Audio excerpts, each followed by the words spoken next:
Pull up. Don't sink. Young British pilots are earning their wings in the skies above Indonesia. Caution, terrain. It's one of the most dangerous places to fly in the world. I don't really want to get into the same situation as he did. It's high risk out here, basically. With almost no aviation jobs in the UK, Brits with little flying experience are choosing to travel halfway across the planet to get their first pilot job. When you see something real like today, you do kind of want to put it out of your mind. The winds can really kick you up the ass. You feel like you don't have control. But putting their lives on the line could pay off big time and help them get their dream job with a commercial airline. Yeah, if anyone from BA recruitment is watching, I'm really keen to go back and fly in the UK. That cheeky little air stewardess. I've wanted this since 5 years old, to be a jumbo jet captain. This series follows young pilots as they learn the ropes thousands of miles from home, flying to some of the most dangerous and remote places on the planet. Oh, that's a nice axe you have there, my friend. They're saying that the young people here haven't eaten humans before, but the older people here have definitely. And living a life they would never have back in the UK. I think if I was in England, I would probably end up with a complete munton. He has a driver, he has a maid, he has a cook. In tonight's episode, we learn how every decision can make the difference between life and death. What the hell is that idiot doing? But is it a price worth paying to fulfill a lifelong dream? Stall. Stall. Stall.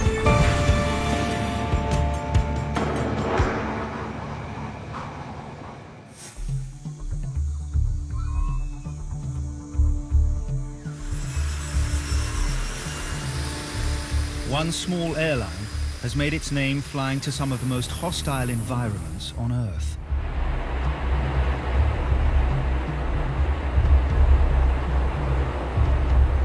Hiring pilots with little flying experience who struggle to get a job anywhere else. As a low-ad pilot, it is always going to be difficult to get a job. I mean, that first job in aviation is absolutely vital.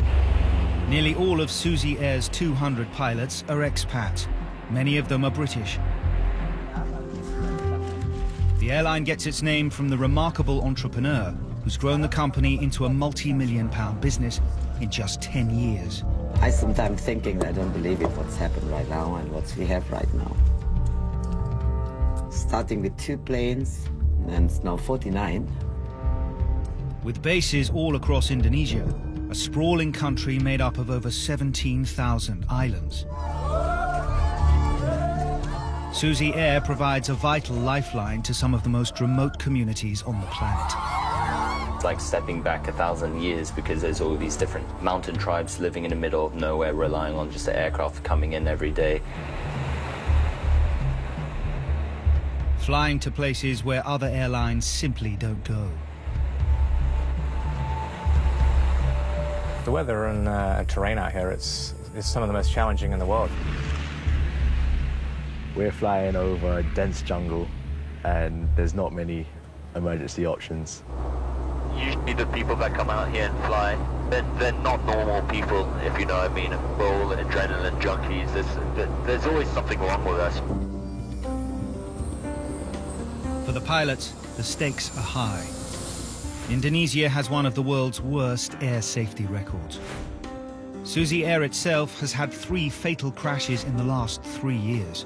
It's been not easy. I mean, I have to do funeral speech for 2 times within 3 months. It cannot be easy job. Every day we still have a job to do, but deep down you're thinking about it. You're thinking about every single day it could happen to you. 2 of the 3 crashes happened in the remote region of Papua. Here, the airstrips are some of the shortest in the world. The weather is at its most extreme, and the mountains tower above dense jungle. I think it really brought it home when the accidents occurred, you know, how dangerous it is, and basically the end result is that can actually be fatal.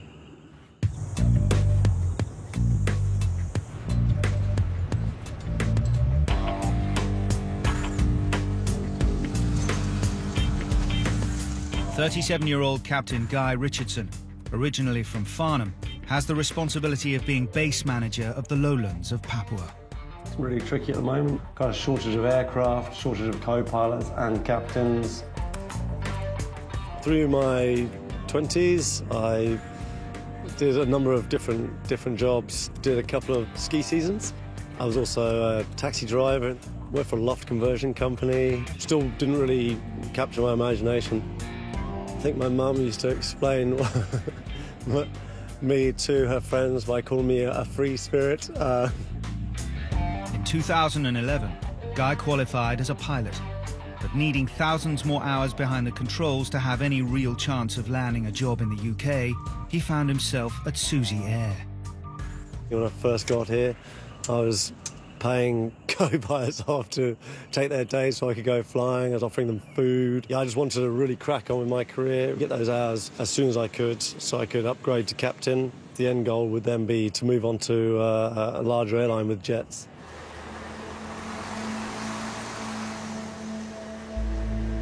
Despite only qualifying as a pilot 3 years ago, Guy's responsible for ensuring that any new pilots are able to deal with the dangers of flying here. On its day, when all the challenges come together, Papua can just really just be overwhelming. Today, Guy's mentoring 25-year-old Croatian Stjepan. It's only his second day behind the controls in the dangerous skies of Papua. I don't even know how to say takeoffs are optional, landings are mandatory. Co-pilot Stjepan's been flying with SusiAir for less than a year. We're keeping a close eye on him, that he's happy, and yeah, it'll be his first time into all these new strips. It's gonna be a long day, just one of those days in SusiAir.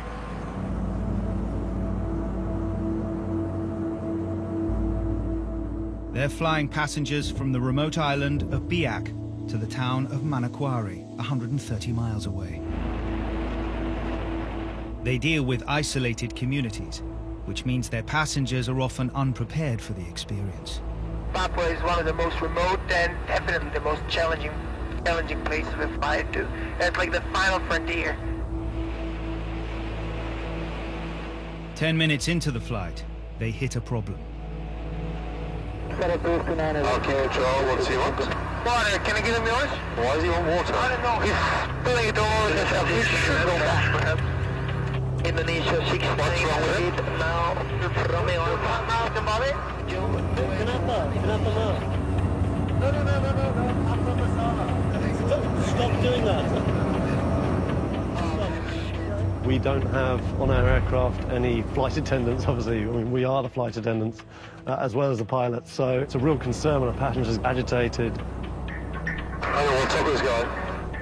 This guy's pretty crazy, isn't he? It's an open cockpit. He can just reach over, grab the controls, or assault one of us. What the hell now? Hey, put the belt on. Okay, do what I say then. Take control again. Take control. I have control.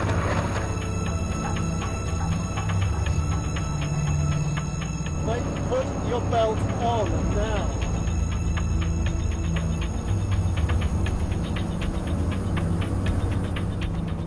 What the hell is that idiot doing?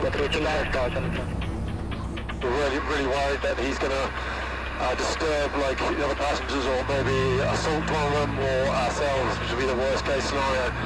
So we've got to return back to Biak now.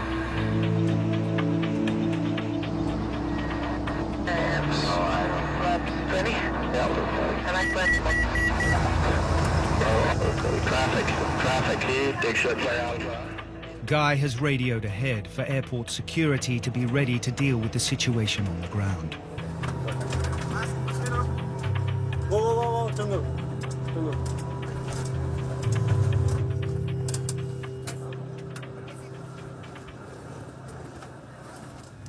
just taking water off us, he's moving around, seats, disturbing our passenger. The passengers were really scared. So with that, we had to turn back. He's got water all down in there. Bawa trauma gitu ya. Iya, jadi ngapa itu saya aja, bagasinya tolong aja. Saya nggak jadi lagi. It's been a rude awakening to the realities of flying in Papua for co-pilot Stjepan. He seemed completely out of his mind. He wasn't able to comprehend orders, he didn't understand, and he was acting strangely, annoying other passengers. In the end, the guy calmed down, but you never know with these guys. It's not comfortable to sit around someone like that when you're at 10,000 feet up. It was a difficult situation for Stjepan to be in, especially on his first day flying in the lowlands. But there's no time to relax, as Guy and Stjepan have 2 more flights to complete today. And in Papua, you're only ever one mistake away from disaster.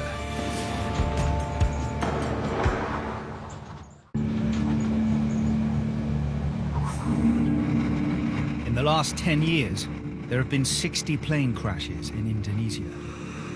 Despite this, inexperienced pilots unable to find work in the UK are still queuing up for jobs with SusiAir.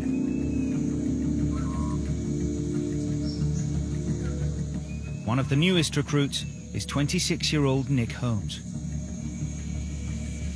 Back in the UK, I sent out over 200 CVs to different airlines and only received maybe 5 responses. If SusiAir didn't offer me this opportunity, I have no idea what I'd be doing. He's placing all his bets on this opportunity. I do like to gamble. I will take risks, and I think you need to succeed. Back home in the Isle of Man, Nick was a professional poker player. And now he's taken the ultimate gamble, leaving behind a secure job and his long-term girlfriend to follow his dream. There are some people who think you're crazy for not knowing everything you're getting into. Aviation safety is not as good in Indonesia as it is in the West. Training for the new recruits takes place at SusiAir HQ in Pangandaran, on the south coast of Java, Indonesia's main island. We got off the plane and we went straight to class that very day. It was rush, rush, rush and madness. In 6 weeks, they'll be flying passenger planes. With 3 recent fatal crashes, it's essential that the intensive course prepares them for the worst. If you crash into the ground, seatbelts are useless. If the airplane is going to tip over, break up, explode. From dealing with fire in the cockpit. So who wants to have the first try to put out the fire with the fire extinguisher? To having to crash land into the sea.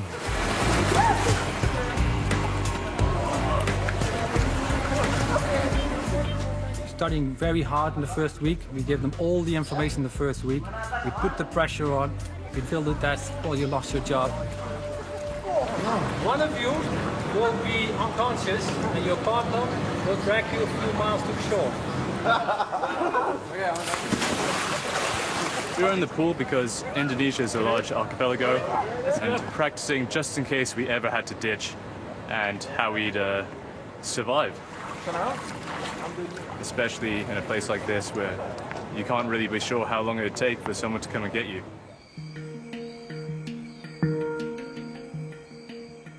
With their first exam just days away, proving they can handle the pressure is an essential part of the process. The pass requirements are very high for the exams, and we have one coming up on Saturday, and there's a huge pressure to pass.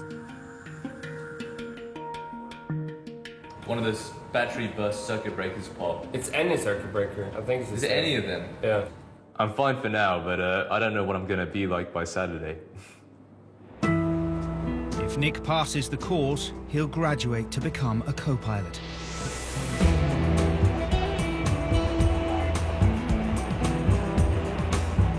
Nearly 2,000 miles away, in the lowlands of Papua, co-pilot Stjepan is being mentored by Captain Guy Richardson.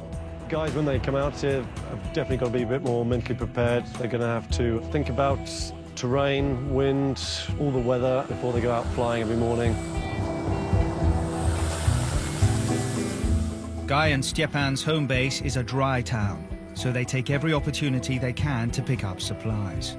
The nearest beer's about 140 miles away, so the guys have to organise with the crew over there to bring a box of the goodies down to the aircraft, and we load them up and fly back all smiles. Stefan, we got the beers that are in cargo port A. Makes me smile. He's a happy man. As captain, it's Guy's responsibility to make the vital decisions on all aspects of safety.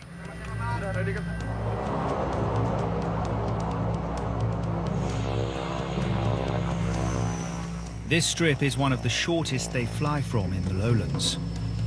If they don't get enough speed up, they will end up in the trees at the end of the runway. You have committed points, you have an abort point as well. There's absolutely no room for any confusion, otherwise things could go badly wrong. Sorry, radio, Victor Tango, there is a dog on the runway, please remove it. Victor Tango, runway clear for takeoff. Negative, runway clear, sir. There is a dog on the runway. Please get security to remove. Victor Tango, runway clear. As soon as we get the guy on the radio to understand what we're trying to say, so we're going to start the takeoff roll, just be ready to reject if the dog runs up. And we just watch there's people up at the end of the runway as well, so just keep an eye on them as well, okay? Okay. Easy good. And checked. SB live.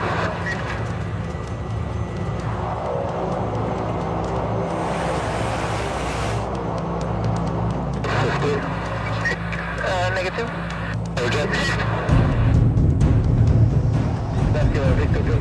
Guy suddenly makes the call to abort the takeoff. Victor Tango rejecting. We'll try again now. This is a little discrepancy between the airspeeds.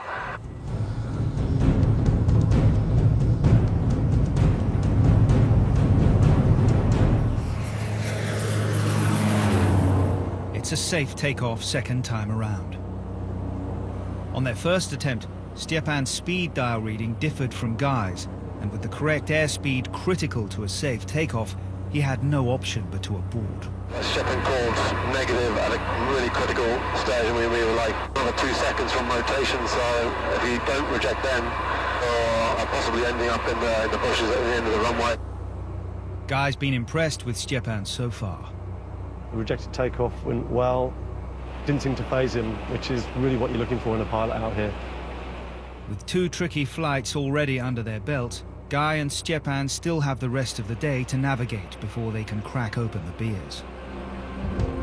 300 miles from the developed and built-up Papuan lowlands, SusiAir's base in Timika serves the remote tribal areas of the mountain highlands.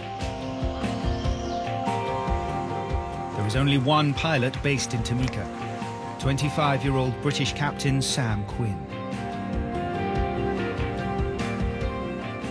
I get up at 4:30 in the morning to get ready for 5. We do this, then we just beat the weather basically. The weather gets bad around 11 o'clock, 12 o'clock.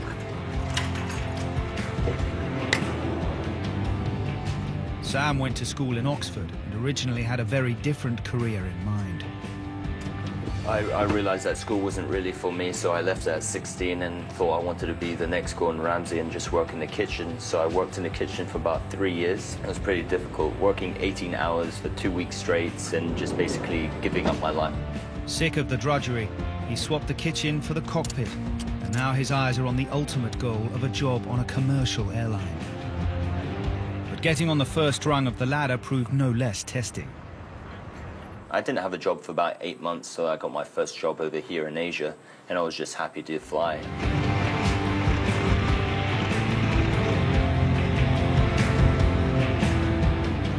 Some people I've known have gotten jobs for 3 years. Like getting your license and doing all the exams is pretty easy, but getting that first job is pretty hard. That's why most pilots come to SusiAir, who have minimum hours.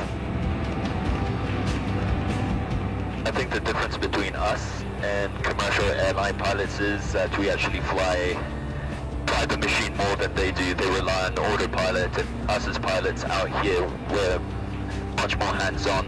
Sam is flying 80 miles to Sinak, a village deep in Papua's mountainous heartland. The Flying here would test even the most experienced pilot. But ex-chef Sam's only been flying in Papua a few months. It's just the high terrain around it, because as you can see, we're at 12,500 feet, and terrain is right there. If we're off track slightly, we're smacking life into that, basically.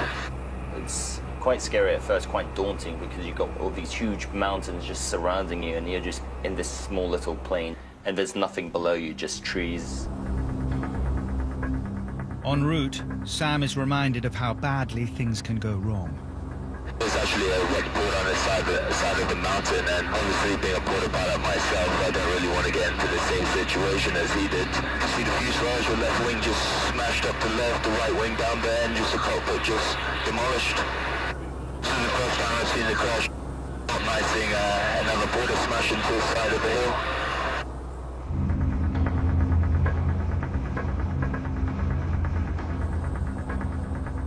The incredibly basic road network in the mountains means these supply flights are highly valued by the Dani people, one of around 300 tribal peoples in Papua. They are all deeply attached to their traditional lands and have been fighting for independence from Indonesia since the 1960s, when it took control of the area. Look at that with a machine gun here.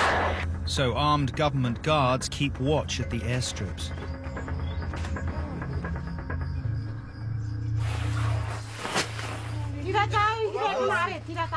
Tensions can run high, and Sam has learned to expect the unexpected. You get rowdy crowds that want to get on the flight, and everyone's screaming and shouting, pushing each other. If they just do get violent, you need to throw everyone off the plane, throw all their cargo off, shut the doors and get out of there. They got the local stash of rice and noodles, so yeah, it's about a 10-minute turnaround, so yeah, we're just going to shoot off back to Tamika. Maksudnya ini, barang ini.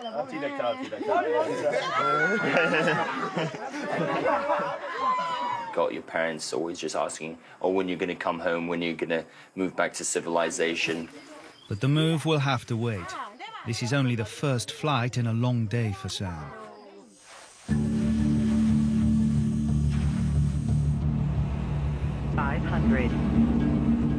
Kiwi George O'Brien is one of the most experienced pilots with SusiAir. He's one of the few people qualified to fly from the mountainous base of Wamena, where the flying is at its most dangerous. He has been a captain here for 4 years, but he still can't afford to be complacent. The weather here is predictably unpredictable. Every trip's to be treated with respect. Today, George is checking out 2 new airstrips. The mountainous heartland of Papua. The only way the tribes can get proper access to the outside world is if they build a strip themselves. George has the job of assessing whether these strips are safe to land at. But he has to fly blind to the first one. Yeah, we just know the general area of the strip. We don't have any coordinates or strip information, so we're just navigating visually. Pull up.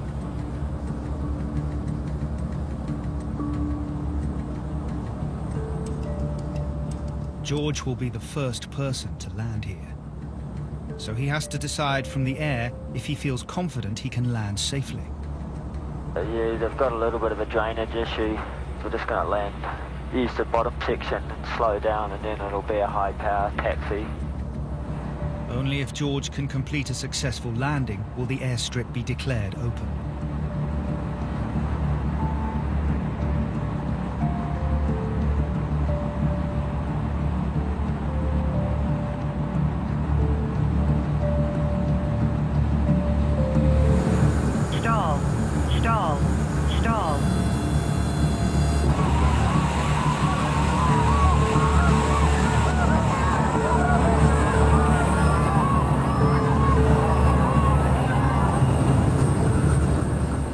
Locals see these planes like mystical beasts.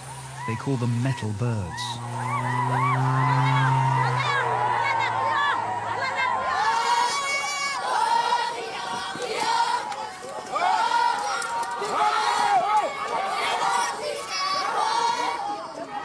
Berapa tahun lama? Ini? Ya.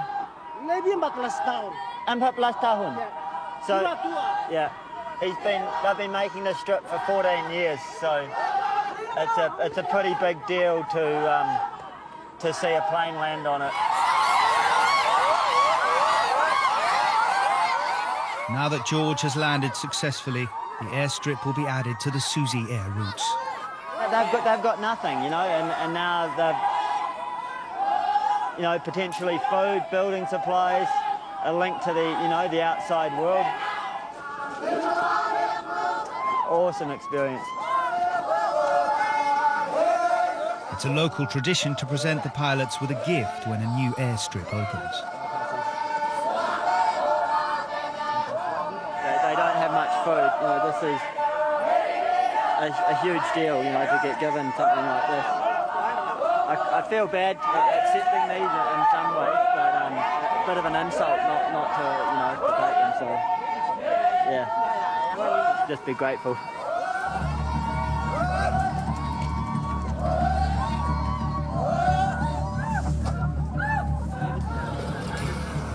George also has the honour of being the first pilot to take off from this dangerously steep strip.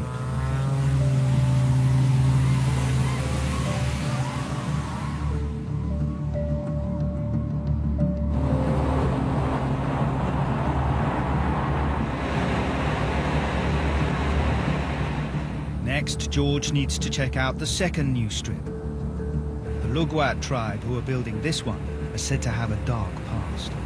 So this is the site where they were killed. I'm not sure exactly whereabouts it happened. In 1968, two missionaries were travelling through the jungle when they were surrounded by local hunters. The hunting party came across these guys and were curious as to what they were. I think they might have felt threatened, so they killed them and ate them. Everyone that I've spoken to that's been out here for any length of time thinks that cannibalism still exists in some of the more remote areas.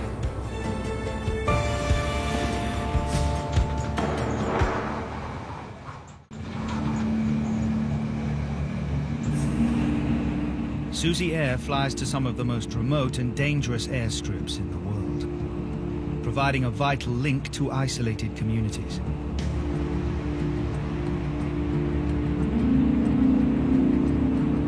George O'Brien, one of SusiAir's most experienced pilots, is checking out whether a new airstrip is fit for use.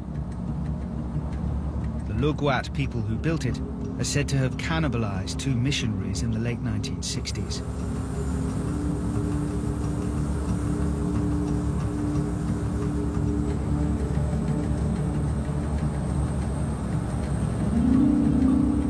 It's still got a wee way to go. We're going to call it after one of them. Unable to land on the strip they'll name after the dead missionaries, George lands on the other side of the valley.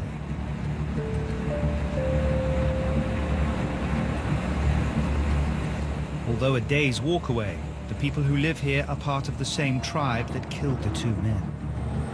The evidence suggests cannibalism died out in the 1960s when these areas became more connected to the outside world. But stories still persist. Now he's here, George is keen to find out about the rumours of cannibalism. Kamu ada orang Papua makan? Waktu dulu bisa makan juga, tapi sekarang tidak. Kamu makan orang Papua 30 tahun lama? Bukan, lebih 60-an tahun sana. 60-an tahun. 64 tahun. Sekarang seperti begini tidak bisa makan. Tapi nenek moyang kita dengan orang tua kita makan. Anak kecil, waktu kami waktu kecil masuk. So they're saying that the young people here haven't eaten humans before, but the older people here have definitely. One of the hunting party who is said to have killed and eaten the missionaries was here when the strip was opened. And they asked them if white man tasted any different to you know, their own, which they used to eat regularly, and the story goes that he thought they were delicious. So, yeah, we might not hang around here too long.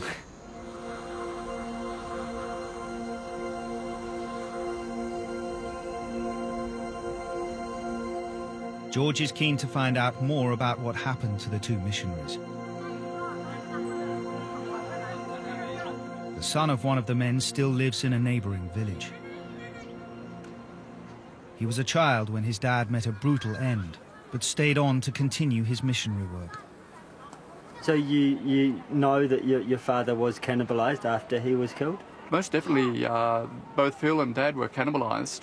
People from Lolat, the warriors from Lolat, they followed them through until they were well out of their own village area before they took up the attack against them. Cannibalism was pretty rife in this whole area back in those days. Was that their belief? The whole of the Barlim Valley was really Cannibal Valley, right the whole way. You know, you didn't want to be invited to a feast. You might be the centre of that feast. Yeah, because I've heard from a few people that it still does possibly happen, you know, in some of the remote sort of south coast locations, out in the flatlands. And It wouldn't surprise me. It really wouldn't surprise me that it still happens.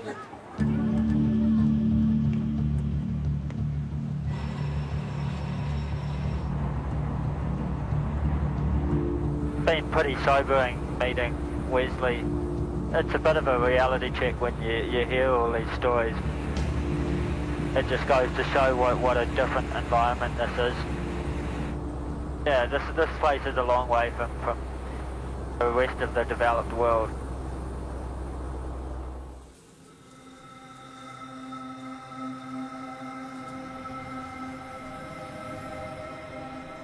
"25-year-old Sam Quinn is preparing to fly the 60 miles from Tamika to Nabia, one of the most challenging landing strips in the whole of Papua. Nabia is set into a deep valley. The tall mountains can cause strong winds to build, and there is often turbulence and downdrafts on the final approach to the strip. Just 400 meters long, it's one of the shortest strips in the world.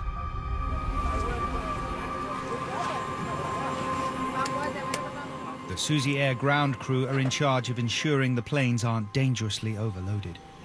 Yeah, for passengers and more some cargoes, and they nearly put wrong cargo inside, and if they put it, we will be crushed. So just signed the manifest, it's got 758 kilos. You just need to watch out for the tailwinds on this one. The strip is a little bit, it's known for its gusty winds conditions and everything like that, so we just need to make sure we don't have a high tailwind going in, otherwise we're just going to have to come back. This strip is a big test for Sam, who only has a few months' experience of flying in Papua.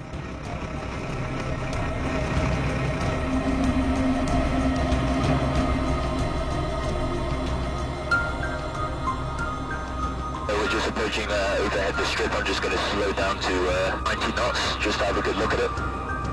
Sam has to make a pass to check for any dangers on the runway. In 2011, SusiAir had a fatal crash because a man walked out in front of a plane as it was landing. At the side of the strip just looks like there's a few puddles, but should be no ice.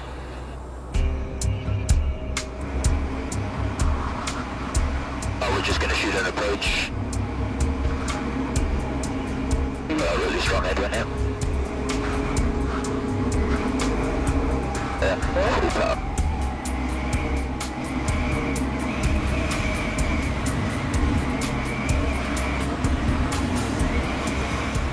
Buffeted by downdrafts, pushing the plane downwards towards the ground, Sam has to make critical decisions. Too little power and he'll hit the mountain too early. Too much and he won't be able to slow down in time. Sam has to fight to keep control of the plane.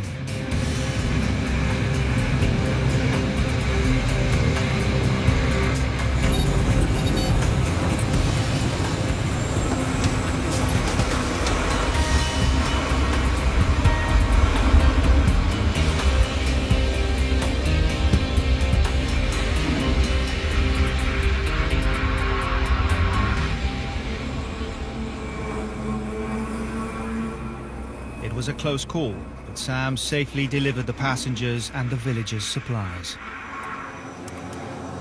The heart pumping.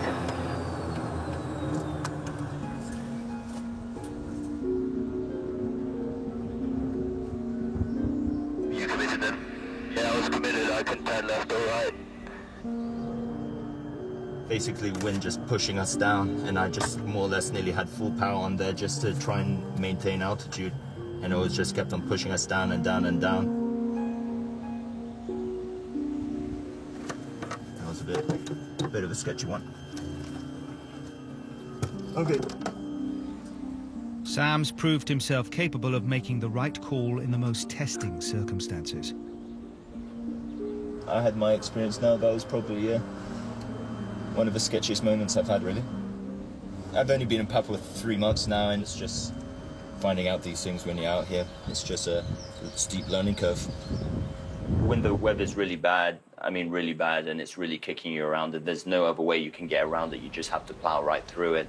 You do get anxious. Once you think you know everything in aviation, that's when you're going to kill yourself, because you never stop learning.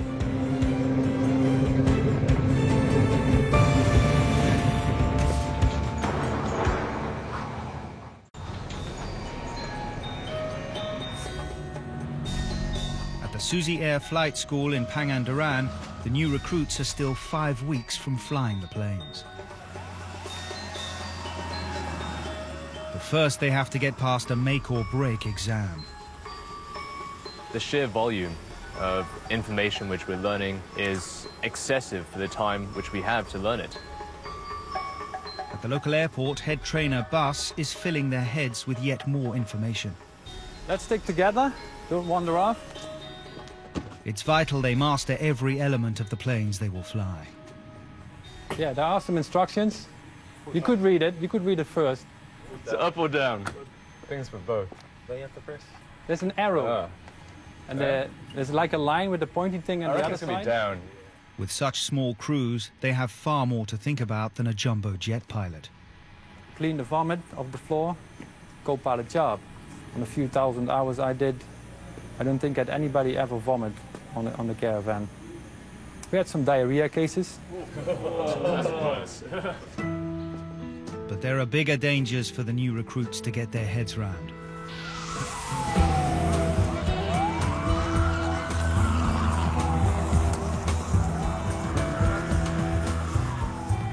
So you see a small aircraft now backtracking on the runway. You saw that the scooter on the other side just coming towards each other. And about 2 years ago in another training airport, the 2 people on the scooter drove right into the 2 people in the small training aircraft, and all 4 died. See, plane passes, straight away, scooter behind the airplane. I just kind of thought, if I was a pilot, even though they got the warnings going off, you see these guys on motorbikes just coming right to the edge of the runway, and you're thinking, you really aren't sure if he's going to stay there or if he's going to make a mad dash to try and get across in front of you. That's quite a surprise. Nick's taking a rare break from his studies. He may be thousands of miles away, but he's set on keeping his 7-year relationship going. Hey, yeah, it's working. You're really close to the screen. It's like right up there. You have to put in a huge effort to make a long-distance relationship work here. It's not easy. Yeah, how have you been? Yeah, doing okay. Horrible sunburn and... Yeah. Oh well, that happens. Yeah, big mistake. Do you miss anything from home? I miss a lot of things from home. Bacon, I'm missing greatly. I really just want a full English breakfast with like baked beans and black pudding and stuff. Seeing like the friends who I'd see all the time. You, obviously. Yeah, my parents, my sister. But it's just the training where things are a bit crazy. The next morning, it's crunch time for the new recruits. They're facing the exam that'll determine if their dreams of a career in aviation will continue. I don't think any of us are going to do that well. Yeah, I don't think anyone's going to get 100. What was the pass mark? No idea. No one knows. I don't know. If I was to fail here, then I have no safety net to rely on. There's no other job waiting for me back at home or anywhere else.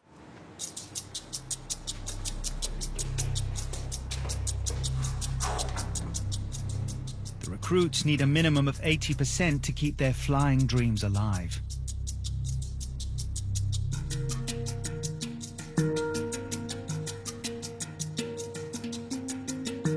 They know very well that if they don't pass the exams, the employment might be terminated.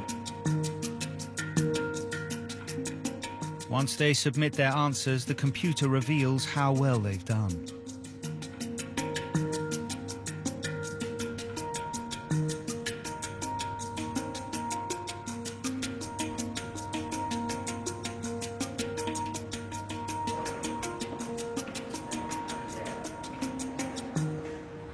Yeah, I passed. That's all that matters. It wasn't the best score in the world, to be honest. 84%. Probably was harder than I thought. But that seems good enough for me. So I'm happy with that.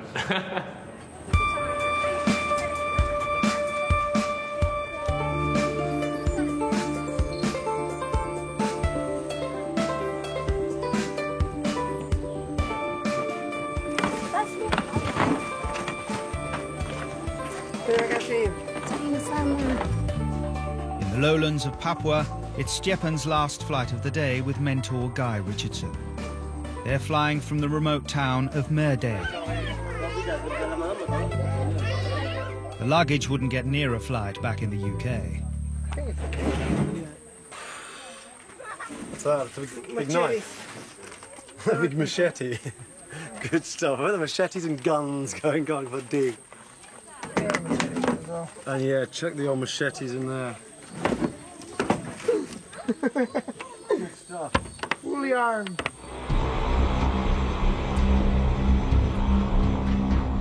This time, Stjepan is taking the controls for the takeoff. Check flaps. 20 indicating. Check terrain touch. Is inhibited. Merde is one of the more challenging strips that we have in the lowland. The line of trees means he needs to quickly build up speed to have enough lift to pass them, or it's game over. He only has 530 meters to do so. Runway looks clear. Runway leaves right. Visibility good. Check. Airspeed is alive. Check.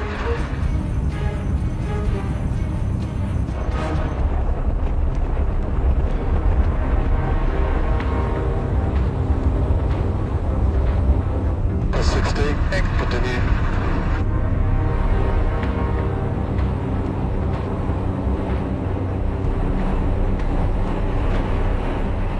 As they fly over the trees, an unexpected downdraft pushes the plane far too close for comfort. Ooh. Those trees get big quite fast. It's definitely pretty, yeah, it's pretty interesting departure there, eh? Yeah, it is. Yeah, limited runways for sure, yeah, that's why it's such a good, like, sort of training ground, proving ground. You got to call that reject early if you don't have your speeds, or you're not happy with the takeoff roll, the aircraft's not accelerating properly. Today has been a baptism of fire for Stjepan. Guy's mentoring skills have been tested to the limit. It's been a busy day for both of us, but for you, it must be quite an eye-opener today. Are you happy with how that went? You were happy with... Actually, yeah, I think we handled it quite well. With how we handled it, yeah, I was happy. It was as close as you would want to get to the trees out of Merde for sure. There have been many accidents in the past which have been caused by, wind shear and sink. Stjepan, to be fair to him, handled it really well. He made what was going to be quite a hairy departure into, a nice successful departure, and I was really happy with the performance. Well, that's just a day for me. It must have been a very interesting experience for you. That's Papua.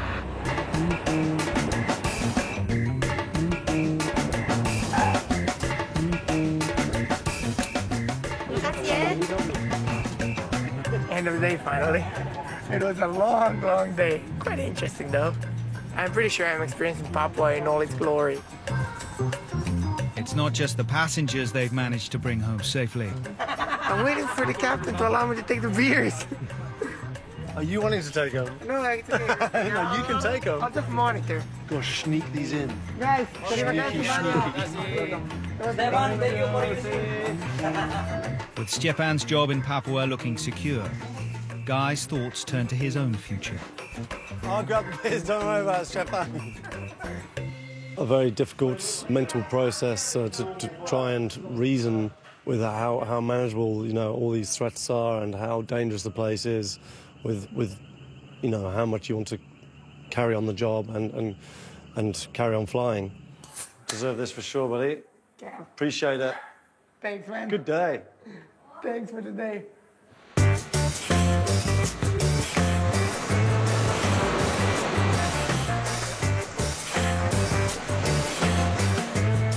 As much as Guy loves the opportunities his job gives him, his time in Indonesia may be drawing to a close. My goal when I joined SusiAir, I wanted to come out to Papua, which I've now achieved. I've got the base manager role as well, which is great. My next move will probably be into regional airline back in Europe.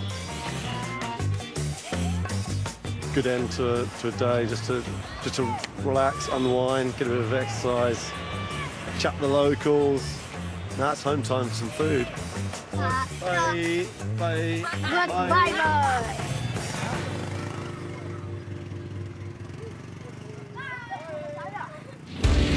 Next time, the new recruits take to the skies for the first time. What could go wrong? So bad. No. And a fight breaks out on the runway. Shit, he just smacked the girl in the face. We're having a good old family domestic in the jungle.